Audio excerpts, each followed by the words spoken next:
जय श्री कृष्णा। आइए सुनते हैं सुख सागर के 9वें स्कंद का 13वां एवं 14वां अध्याय। सुखदेव जी कहते हैं कि उर्वशी के गर्भ से पुरुरवा के 6 पुत्र हुए। आयु, श्रुतायु, रथ, सत्यायु, विजय और जय। श्रुतायु का वासुमान, सत्यायु का पुत्र श्रुतुंजय और जय का पुत्र अमित हुआ। विजय का भीम, भीम का कांचन, कांचन का होत्र और होत्र का पुत्र जहनु हुआ। ये जहनु गंगा जी को अपनी अंजलि में लेकर पी गए थे। जहनु का पुरु, पुरु का बालक और बालक का अंजक था।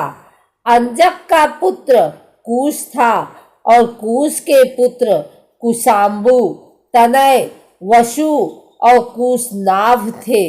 कुशाम्बु के पुत्र गाधी थे। गाधी की कन्या का नाम सत्यवती था। ऋचिक ऋषि ने गाधी से सत्यवती को मांगा।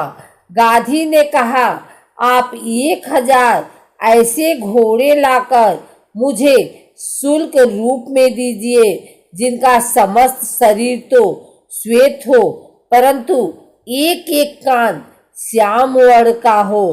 ऋचिक ऋषि वरुण के पास जाकर वैसे ही घोड़े ले आए तथा उन्हें सौंप कर सत्यवती से विवाह कर लिया।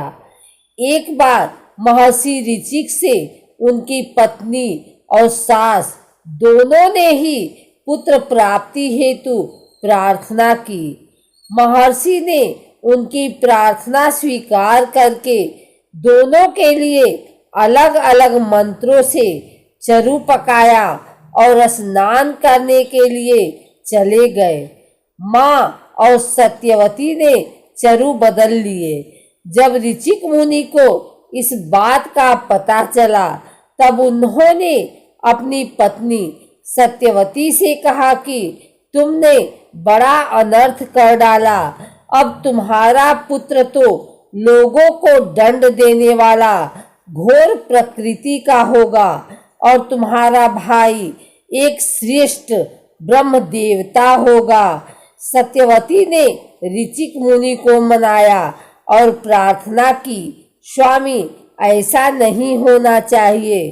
तब उन्होंने कहा, अच्छी बात है, पुत्र के बदले पौत्र वैसा ही होगा। सत्यवती के गर्भ से जमदग्नि का जन्म हुआ। सत्यवती समस्त लोकों को पवित्र करने वाली कौशिकी नदी बन गई। जमदग्नि का विवाह रेणु ऋषि की कन्या रेणुका से हुआ। रेणुका के गर्भ से कई पुत्र हुए। उनमें से छोटे पुत्र का नाम परशुराम था। उनका यश समस्त संसार में प्रसिद्ध है। कहते हैं कि हय वंश का अंत करने के लिए स्वयं भगवान ने ही परशुराम के रूप में अंशावतार ग्रहण किया था। उन्होंने इस पृथ्वी को 21 बार क्षत्रियहीन कर दिया था। हय वंश का राजा अर्जुन क्षत्रिय था।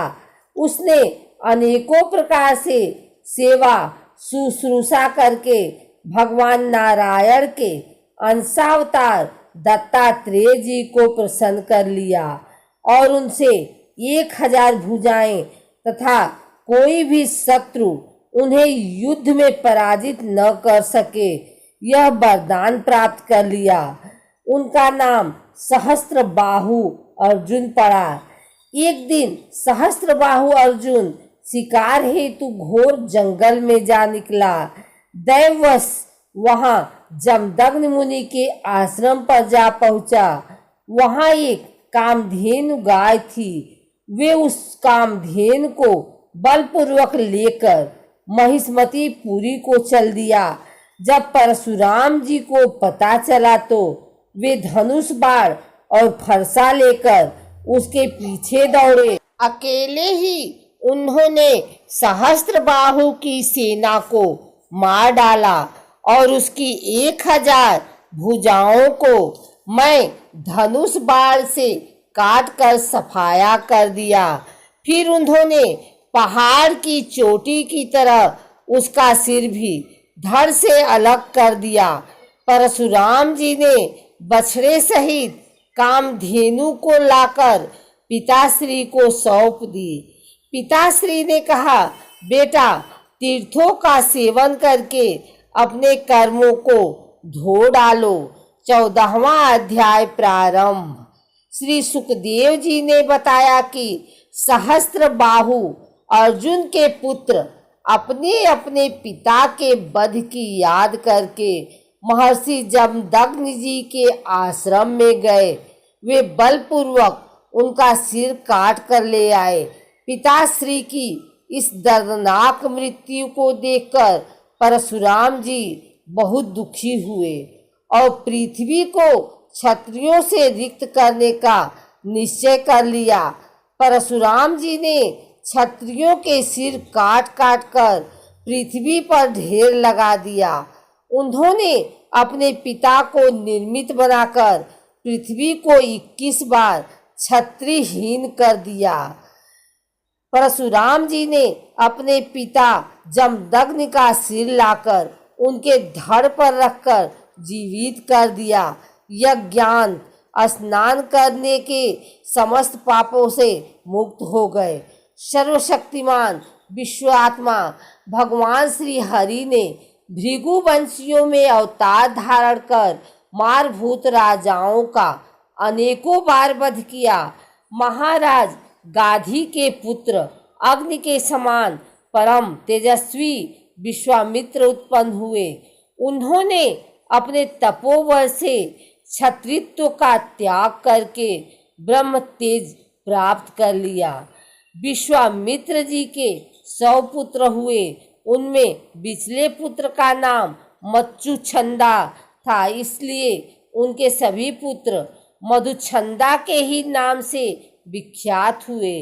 विश्वामित्र जी ने भृगुवंशी अजिगर्त के पुत्र अपने भांजे सुनहशेष को, इनका एक नाम देवरात है, पुत्र रूप में स्वीकार कर लिया और अपने पुत्रों से कहा कि तुम लोग इसे अपना बड़ा समझोगे। यह वही प्रसिद्ध भृगुवंशी सुनहसेप था जो हरिश्चंद्र के यज्ञ में यज्ञ पशु के रूप में मोल लेकर लाया गया था।